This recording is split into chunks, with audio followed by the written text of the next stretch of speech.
In this is the de Sauty bridge.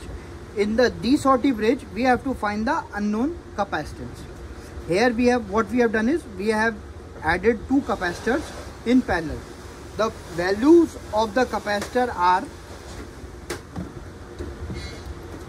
474 plus 474 because they are in parallel. So the actual value is 948 microfarad. Now this acts as a null detector. In this, it has an inbuilt oscillator in which signal is coming. We have to make the connection of the detector. We have connected the plus and the ground, as you can see. Now I am switching it on. Now the difference between this and Wheatstone bridge is the arms. In one arm we have a resistance R1. In another arm we have resistance which is R2, and this arm which is capacitor C2. This is the unknown arm in which we have to find the value of the capacitance. So these are the connections that you have to do in the beginning.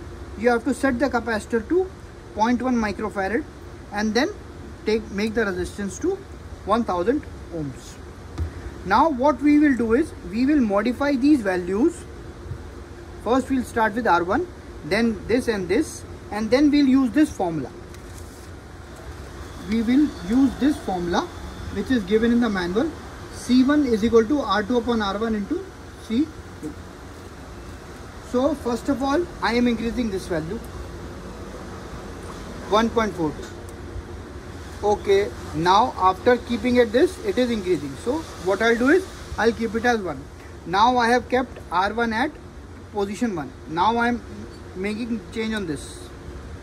This is also increasing. I will again see.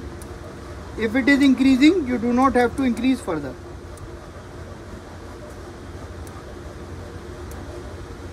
If it is increasing, do not increase further. Keep it as 2.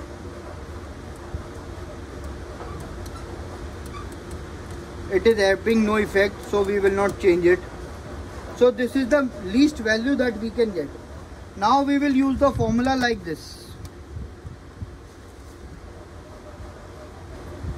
C1 R2 upon R1. So what is the value of R2? The value of R2 is 1000.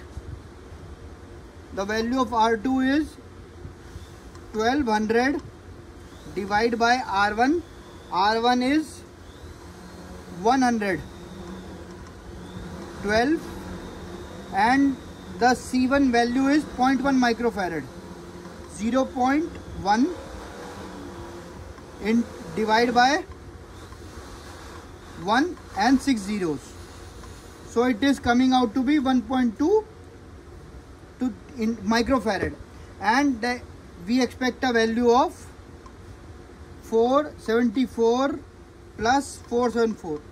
So our value is almost correct, 1.2 and 948. So this is the working of the de Sauty bridge.